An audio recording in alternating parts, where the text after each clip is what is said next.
গৌড়ীয় দার্শনিক মূলা উপস্থাপনা জীবাতু। জগদ্গুরু শ্রীল ভক্তি সিদ্ধান্ত সরস্বতী গোস্বামী প্রভুপাদের সময় অর্থাৎ বিংশ শতাব্দীর প্রথমার্ধে প্রকাশিত সাপ্তাহিক পত্রিকা গৌড়ীয় এবং দৈনিক নদিয়া প্রকাশ পত্রিকা থেকে সংকলিত বিভিন্ন কথোপকথন, ভক্তজীবনী, সমকালীন সময়ে অনুষ্ঠিত বিভিন্ন উৎসব এবং দার্শনিক প্রবন্ধসমূহ দ্বারা নির্মিত আমাদের এই বিশেষ উপস্থাপনা। আজ শুনবেন দার্শনিক প্রবন্ধ আমার চশমা।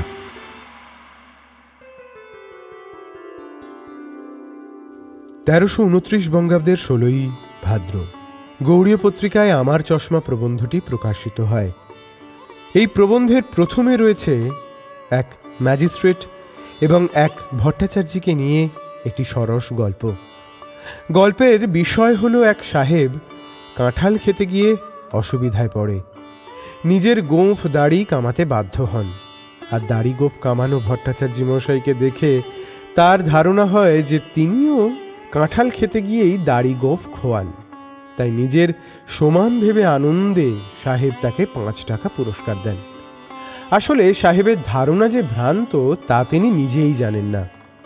এই সাহেবের মতো অনেক বৈষ্ণব বেশধারী ব্যক্তি আছেন যারা ভ্রান্ত ধারণার বশবর্তী হয়ে সাধারণ মানুষকে বিপথগামী করছেন।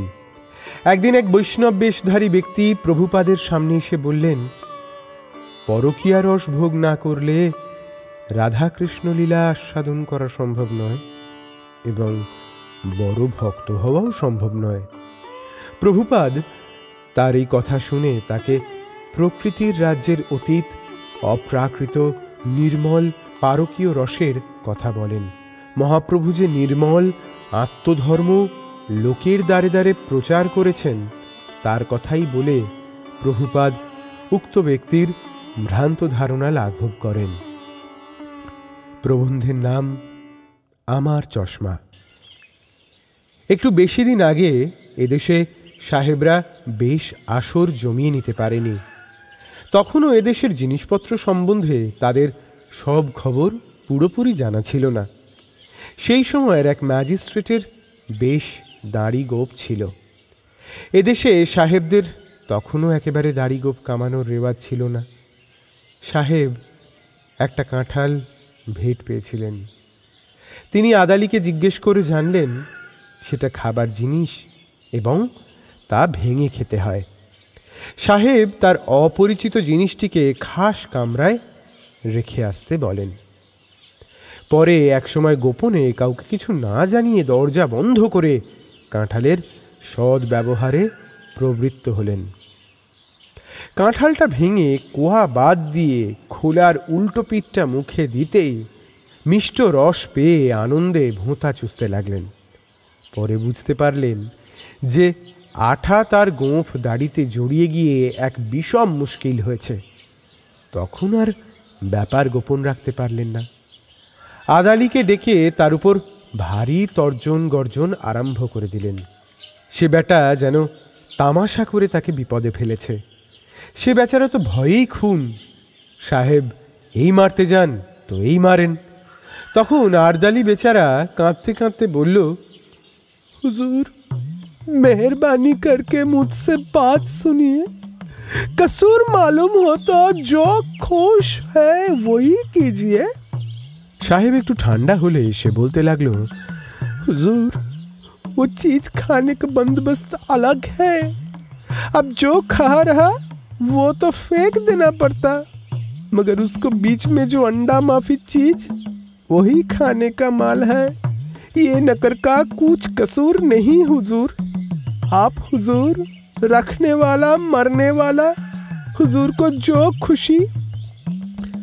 साहेब নিজের বোকামি বুঝতে পেরে গম্ভীরভাবে হুকুম করলেন, हजम बुलाओ, खबरदार तुम होशियारी रहो, उसको भी होशियारी कियो, ये बात और कोई मत सुनने पाए। আরদালি বললে, জো হুকুম বলে তো আর্দালি পরামানিককে ডেকে হাজির। সে তো সাহেবের গোঁফ দাড়ি কামিয়ে দিয়ে গেল। পরদিন গোঁফ দাড়ি কামানো সাহেবকে এজলাসে দেখে অনেকেই পরস্পর মুখ চাওয়াচাই করতে লাগল। সাহেব তো বিচারে মন দিলেন। সাক্ষীর এজাহার হচ্ছে। পরে এক ভট্টাচার্যের পালা। তাকে দেখে সাহেব হেসে হেসে বলতে লাগলেন,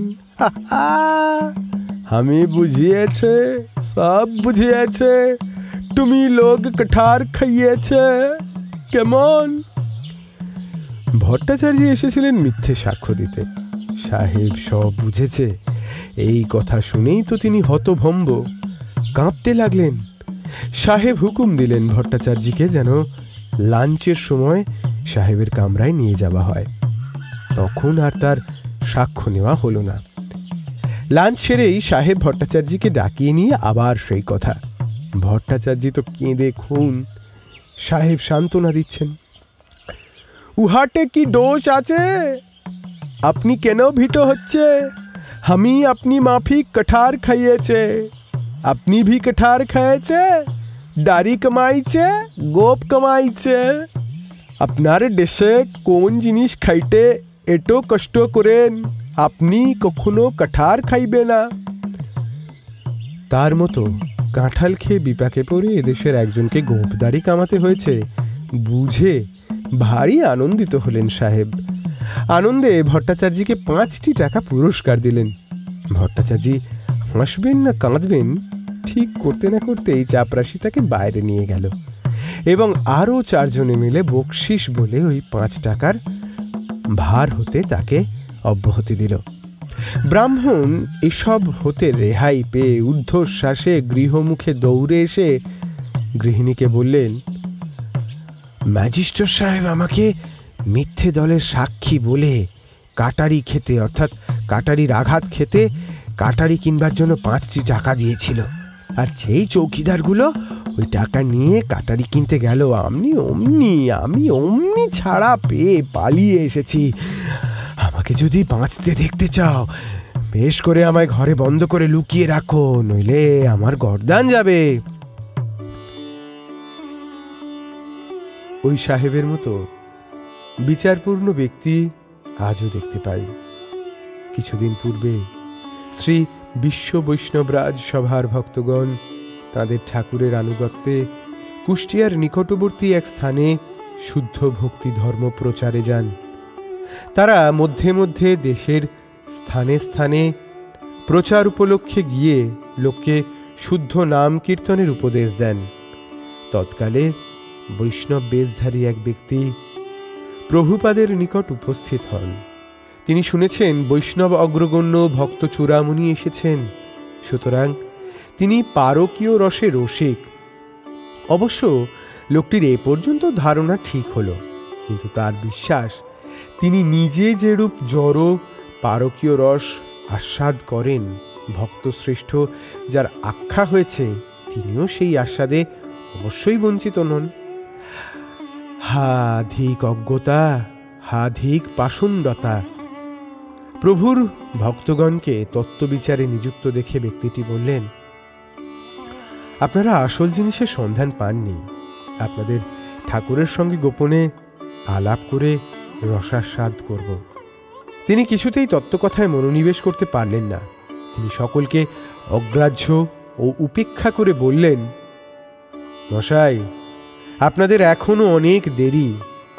শেষে তর্কস্থলে লোকটি স্বীকার করলেন যে ব্যক্তি এ জগতে নিজে পারকীয় রস ভোগ অর্থাৎ ব্যভিচার না করেছে সে রাধাকৃষ্ণ লীলা কিরূপে বুঝবে? যতই গোপন করুক না কেন, এই শরীর দ্বারা পারকীয় রসের আস্বাদ না পেয়ে কেউই বড় ভক্ত হতে পারে না। তোমরা তোমাদের ঠাকুরকে চিনতে পারোনি। তোমাদের এখনো তর্কযুক্ত দেখে রসের ভজন তোমাদের দেননি। তোমরা বলো যদি ওই রসেই আস্বাদ না থাকবে, তবে বৈষ্ণব ধর্ম লোকে কেন নেবে? গৌরাঙ্গের ধর্মই সহজ ধর্ম, তাতে বিচার নাই, তর্ক নাই। হায় হায়, সে কি হয়, সে কি লোভে বৈষ্ণব! আমাদের গোরাচাঁদের এই রসের ভজনা যে না বুঝল, তার চেয়ে শাক্ত ধর্ম পঞ্চম মকার সাধন তো ভালো। ব্যক্তিটি আরো বলল, তোমাদের ঠাকুরের সঙ্গে আমার একটু নিরিবিলি থাকতে দাও, তোমাদের দেখিয়ে দেব যে তিনি কত দূর পারকীয় রসের আস্বাদ পেয়েছেন। তোমরা তো খবর রাখো না, স্ত্রীলোক না হলে কখনো রাধাকৃষ্ণ ভজন চলতে পারে? লোকটার এই সকল পাষণ্ডোক্তি শুনে ভক্তগণ হস্ত দ্বারা কর্ণ আচ্ছাদন করেন এবং শ্রী শ্রী প্রভুপাদের ইঙ্গিতে তাকে তফাতে নিয়ে গিয়ে বাস্তব সত্য জড়জগতের প্রকৃতির রাজ্যের অতীত অপ্রাকৃত নির্মল পারকীয় রসের কথা বোঝাবার চেষ্টা করেন। সে কিছুতেই বুঝল না যে এই জগতেই পর দ্বারা বিমর্ষণ রূপ লীলা না করলে কিরূপে কৃষ্ণ লীলা রসাস্বাদ করা যাবে। এই সেই কাঁঠালের হাকিমের মতো বিচার।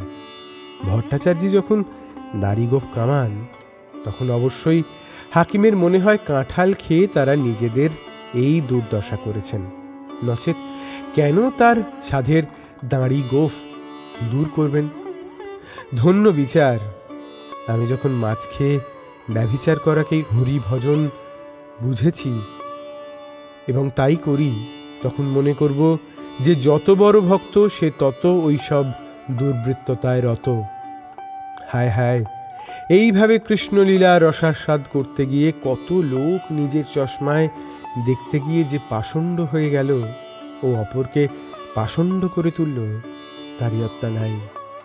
শ্রী বিশ্ব বৈষ্ণব রাজসভা এই সকল অসৎ আচারের, অসৎ ধারণার উচ্ছেদ সাধনে ব্রতী হয়েছেন, যাতে এই সকল ভণ্ড পাষণ্ডের কদাচার নিরীহ অল্প বুদ্ধি লোকগণকে বিপথগামী না করতে পারে, তজ্জন্য নানা উপায় শ্রী শ্রী মহাপ্রভুর প্রদর্শিত নির্মল আত্মধর্মলোকের দ্বারে দ্বারে প্রচার করেছেন শ্রী বিশ্ব বৈষ্ণব রাজসভা।